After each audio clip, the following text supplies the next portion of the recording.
I know India has been a very, very big audience of mine, so I'm also equally nervous as to how my Indian fans would receive the Daybreak.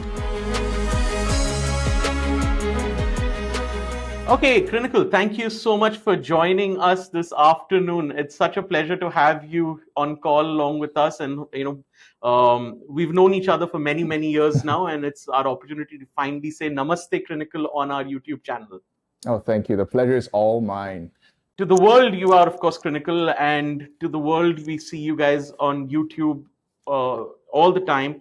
And to finally have the opportunity to be able to talk to you on this occasion, it's a very special occasion because we have the Crinear launch right here in India. It's coinciding along with the launch of Daybreak all around the world. And by the time this video is Yes. out, hopefully Daybreak will start shipping to all the audiophiles around the world, including the audiophile community here in India. So we thought it's a great opportunity for us to catch up with you, talk to you a little bit about the Crinear journey and the Daybreak, and of course to ask you a whole bunch of really really tough questions that I think that the Indian audiophile community has been dying to ask you for a long time now. Sure.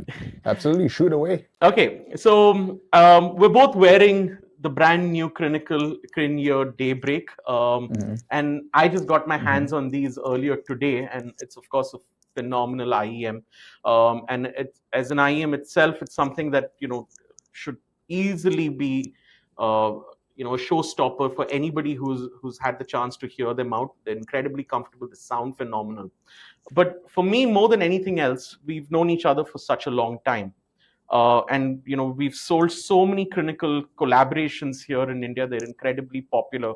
The Salnote Zero, the Zero 2, the Truthier Zero Red, or we used to call it the Project Red, the Zero 2, the FIO stuff, Kiwier, Singolo. I mean, there's so many of them. I mean, the list goes on, and they're incredibly popular. This, to me, is the last chapter of that story, or the first chapter of a completely new book, which is a Crinear branded IEM built ground up with your name on it. This is not a collaboration. This is a brand new IEM that you've developed from scratch with the Crinear brand on it. So it's a huge occasion for us, and I wanted to ask you, one, how does it feel to finally have Daybreak shipping out to people around the world? And it's probably been many years in the making. Obviously, I'm very excited. I'm very happy, but as with any new chapter in life, I'm also extremely nervous and not entirely sure what's going to happen.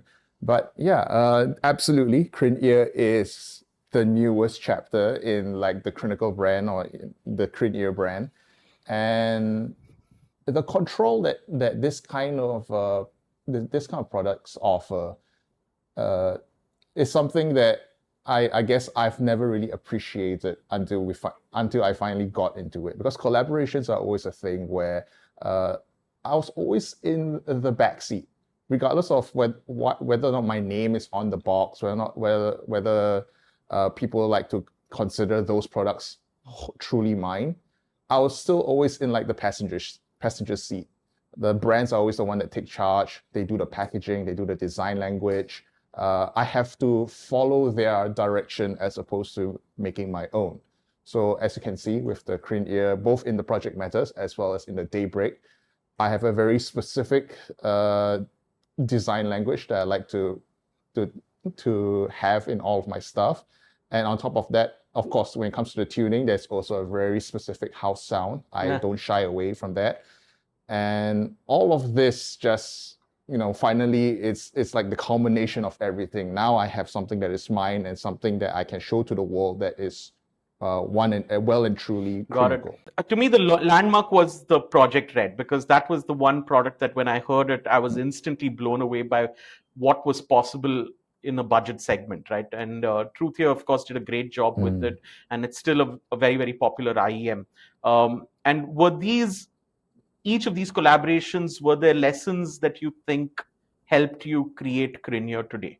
Definitely in terms of understanding how manufacturing works, because in a lot of cases, I can't speak for the other people who have done collaborations, But in the ways that I do collaborations, I'm actually fairly involved in the manufacturing process. I have to think about how much it would increase or decrease the cost of a certain model. And then from there, we plan out like how much the product is going to cost. And if it costs too much, we scrap the project altogether. So it's all these small things that would eventually lead up to, talking to the factory myself directly, and then talking about all the same things that I was doing with collaborations, just that I'm now in charge of everything. So it used to be that, let's say, in a collaboration, the brand was the one that decided, oh, we want this color, we want this material, we want this cable, we want this artwork. And most of the time, I was just happy being like, yeah, you just settled it. I'm fine with just kicking back and just dealing with the tuning. With Crinear, all of that suddenly becomes my job. If I don't do it, no one else will. So that's where that was the first thing that we had to learn, was that, all right, we had to start thinking about packaging, we had to start thinking about accessories, we had to start thinking about stuff like cables, where we had so many choices to pick from. The good stuff was really good, but at the same time was expensive, so that would raise the cost of the product. And the cheap stuff, well, we can't go too cheap. If not, your products just feel cheap. So there's always that fine balance to be struck where, especially in a product like the Daybreak, again, full production, not limited edition like the Project Meta, where we had to think like, okay, we have to cut costs. That is an inevitability. We have to cut costs. But we can't do it to the point where the customers feel like they have been cut to a certain extent. So a lot of things that we put in a Daybreak are still fairly high quality. Even at this price point, I would say that interchangeable connectors are not common, because they are expensive. They are a very expensive component, but we had to reduce costs in that way, and we still want to provide a sense of value to the customer. So stuff like that we can control now as Crinear. Got it. I wanted to very briefly talk about the meta, because I've not heard the meta. I wasn't one of the lucky few who could get them in the first 40 minutes. But my apologies. But the meta, I think, had to have been a major confidence boost, right? That, hey, this direction is one that can work. Absolutely. So the project meta was the concept. It was the springboard in which all of this started from. So in the same way that the Blessing 2 Dusk was kind of like the make or break in terms of the collaboration concept, the project meta was the make or break for the Crinear concept. So if Project Meta didn't do well, I would probably have been like, yeah, you know what, let's just scrap it all and just continue with collabs. But since Project Meta did as well as it did, again, 999 units sold out within a collective hour. Again, yeah, it absolutely was a confidence booster, and we had the Daybreak simmering away as a project in the background. We were trying to see whether or not it worked, but from there it was kind of like, oh, we have to get this out like now. The project meta was at the point was like, yeah, okay, now we finally understood people want this, and we had to go completely all out in terms of producing it, making sure that everyone has it on day one, to be an example basically of what the Crinear brand would be going from here. So the launch of Project Meta was not the best, I would say, because we underestimated demand way too much. So even at 1,000 units, it was still very hard to produce. I did talk about it in my launch video, so for those of you who haven't watched, you can watch that. But the gist of it is, yes, Project Meta was with a different factory, very high quality factory, very good QC. It's just that their production speed was frankly abysmal. So from there, we had to go to a different factory that could do the volumes that we were asking for. So Daybreak, different factory, and so hopefully, I hope that the factory would be able to meet both our expectations for QC as well as our demands for volume, which is a very high bar to clear. So so far they have done extremely well for the first batch. So I'm confident that they would be able to meet all of our expectations. So let's talk a little bit about the Daybreak, right? I mean, I'm wearing it right now and it's super comfortable. It's just been, I think the shell has been 3D printed entirely, which is why, it's contoured to be so It literally fits like a glove. You want to tell us a little bit about the design choice behind Crinear and the direction you've taken? Absolutely. Like you said, it is a very big departure from many trends of the IEM market nowadays. And it is for one thing, yes, it is to differentiate ourselves from the market because ironically, when you go more simple, you suddenly stand out from everyone else because everyone else is just going for all these very, very loud designs. But at the same time, it's also not something that is out of brand for me, for the Crinacle brand, as well as just my own preferences as a whole. Because as you can see, let's say for my hoodie, which is now very faded, the only thing really is just logo, and that really just encapsulates what my brand is, which is we don't like it big and fancy and glittery and all else. We think that with the use of negative space, with just putting out singular elements, you make those singular elements pop out even more. So that's where we get the idea of like, okay, let's make it simple, but at the same time, it's still striking. The idea is to have it still striking at the same time. When people look at that silver chamfers, or even let's say on a project matter, when people see that rose gold, bronzy chamfer, they immediately, oh, that's a Crinear IEM, and that's roughly the idea that we're going for. It's simple, but still at the same time extremely unique to the market. And it's the chamfers themselves actually was a design language that I borrowed from the keyboard market because there were actually a few keyboards that had this glossy chamfer look to it. And at that point, I loved it so much. And then I thought to myself, actually, no one in the IEM market is doing this design. It seems like such an obvious design, such a nice design, but no one is doing it. So immediately I just adopted it and incorporated it as the Crinear design language to the point where I feel like no other IEM brand can steal it without them being accused of trying to copy. I mean, it's distinctive, that's for sure. I mean, you can put this on any IEM and people will immediately recognize it as a Crinear IEM today. So you want to tell us a little bit about the new reference curve that you've got, the new IEF reference curve, and how the meta kind of fits into that, and now the Daybreak into the kind of the sound that you're going for? So the Crinear brand has a house sound. And I make it very clear that this is IEF preference 2025, not reference, it's a preference. So I say this word and emphasize it because it is a tuning that is unashamedly to my taste. And of course, taste is going to be subjective. Different people are going to have different tastes. But because taste is so subjective that I feel like it's not, the philosophy that I have is, it's not right to just try and serve a big group of people. So as a baseline, let me just try and serve myself and then see whether or not the other people would like that. So IEF preference starts out with scientific research on how speakers should sound like in a room that we then translate into an IEM. So we start out with this baseline, the population average diffuse field, and then we adjust that to taste, just like how you adjust speakers in a room to your taste. So we tilt the treble a little bit down because flat speakers in a room usually tends to be extremely bright. And then, of course, we kick up the bass because, first of all, people like bass. And second of all, because I like bass. I love a lot of bass, especially when it comes to the stuff that's under 50 hertz, the sub-bass regions. From there, that's where we develop into IEF Preference 2025, which is the target curve that the Project Meta tried to hit and is arguably what the Daybreak hits even better than the Project Meta. And at a more affordable price point. Absolutely, yes. That's extremely important as well. And then from there, we it sounds, we tune both with the graphs as well with our ears. So of course, once we hit the target curve, we hit a few target curves along the way. It's not just IEF preference.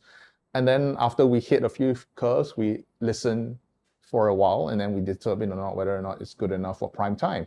And of course, a few of the other prototypes got rejected, but this was the final one that we finally landed on, where we put it in our ears and we thought like, wow, okay, this is absolutely the best that we have heard, at least at this price point. Maybe even higher, but who knows? That's up to you. So how important do you think it is for brands, manufacturers, IEM makers around the world to really put out there what they were going for, rather than trying to marry it to a scientific justification for why they went for a particular kind of house sound. I think let's start at the very beginning with the market slowly converging into the Harman target. I think this was more of a misunderstanding of how the Harman target worked, because back in I'm just going to go into nerd talk now. You can cut this out, but I think it might be interesting for some people. 2015 was when they started the research where respondents could adjust bass and treble to taste. And then from there, they took all of the people who responded with their adjustments and then made an average out of it. So from that, and then there was the creation of what I think is the most robust version of the Harman target, but people also didn't understand that that was the average of preference. So it's not that you would like it or everyone would like it equally. It's just that, but people need to understand that the Harman target was always started from people adjusting to their taste. And then what we know as a Harman target was, again, simply the average, which some people might like, but it doesn't quite convey the point of the Harman target, which is that everyone has different tastes. So I think slowly as people, as many influencers in the audio space started to try and nail down this point to everyone that, hey, Harman target is not the one true curve. You should understand the research behind it, which is that it's completely to taste, completely to preference, that people started to think, oh, okay, like the Harman target shouldn't be like rigidly followed, because you see people like putting up point scores on how close they can get to the Harman target, which is completely the wrong point, because again, you could increase the bass on Harman target and you could still like it, and you would still probably be within the scope of Harman research. So from there, that's where we started to move away from the Harman target, and where people started to finally understand that, okay, I should think for myself. I should have my own tastes. I should adjust the bass how I like. I should adjust the treble how I like. But the thing that always remained the same was always the baseline. Like for Harman target, it was the original diffuse field. And then with IEF preference 2025, as well as for future research moving forward, it would be a population average diffuse field using the 5128, which is just a bunch of words that just means that this is how we think that speakers in a room should sound like when you try and make them into an IEM. So from there, IEF preference 2025 is, I've mentioned it all the time, it's just what I like. It's the adjustments that I like based on a flat curve, which is a lot of sub bass and a little bit less treble. And for those of you who can't really imagine how that would sound like, again, we have a product that is specifically tuned for that. So you can literally hear my preference right now. So if there's one thing that you want people to know about you and about Crinear when they get their hands on the Daybreak, at least here in India, what would you like them to walk away with? What would you like them to know about you and the brand and the product once they've gotten their hands on it and they've listened to it for the first time? Know about the brand. I have a very simple philosophy, is that the product should speak for itself.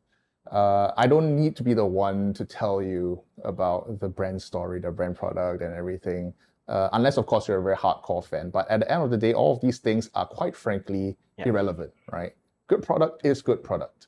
So the thing that I like to take away is, at least when you hear the Daybreak, when anyone hears the Daybreak, and the thing I guess that I would like them to think is that this would be the quality that the Crinear brand stands for, and would be the quality that we would strive to achieve with future products, with future batches, with everything that we do moving forward.